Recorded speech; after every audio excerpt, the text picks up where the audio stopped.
৩ মাস সময় পেয়েও যুক্তরাষ্ট্রের পাল্টা শুল্ক এড়ানো সম্ভব হলো না। তবে সুযোগ একেবারে শেষ হয়নি। দেশটির সাথে শুল্ক নিয়ে চুক্তি করতে এখনও হাতে আছে ৩ সপ্তাহ।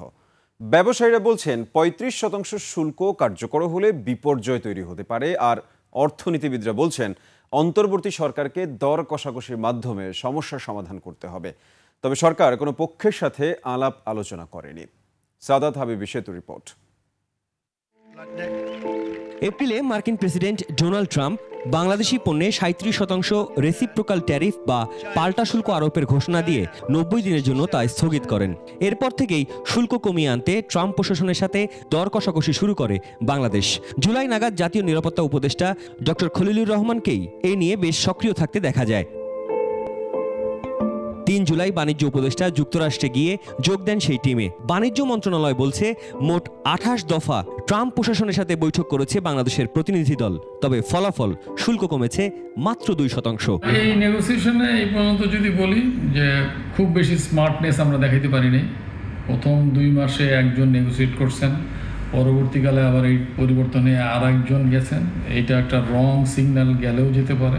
আমাদের নীতি নির্ধারকরা এটা খুব বিস্তৃতভাবে আলাপ করেননি। আমার মনে হয় যে সেই সুযোগটা হয়তো ছিল যে একটা নেগোশিয়েটিং টিম করে সেটার মধ্যে নন ডিসক্লোজার করে এই আলাপ আলোচনাটা হয়তো করার সুযোগ ছিল। নেগোসিয়েশন একটা প্রসেস, এখানে কিছু ছাড় দিতে হবে, ওনারা কিছু ছাড় দেবে, আমরা কিছু ছাড় দেব।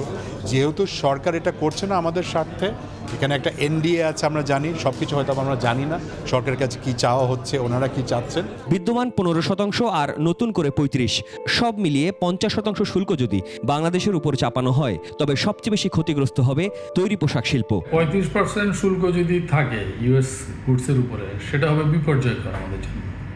কারণ হচ্ছে আমাদের টোটাল এক্সপোর্টের 20% আমরা ইউএসএতে করি। একটা হয়তো ডিসপিউট হতে পারে যে আমরা বলেছি যে আমরা অন্যান্য দেশকেও এটা দেব।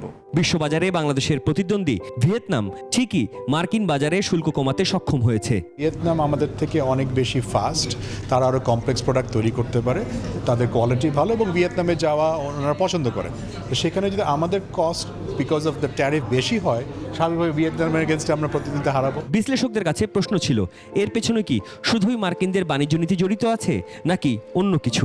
কেবল যে বাণিজ্য, বিনিয়োগ, অর্থনীতি কেবলমাত্র এই বিষয়গুলো আলোচিত হচ্ছে সেটা বোধহয় না। হয়তো আরও এর বাইরেও ভূ রাজনৈতিক, ভূ অর্থনৈতিক বিভিন্ন ইস্যু আলোচনার মধ্যে থাকতে পারে। জুলাই মাসের বাকি সময়টা পাল্টা শুল্ক নিয়ে আলোচনা আর দর কষাকষির সুযোগ রেখেছেন ট্রাম্প।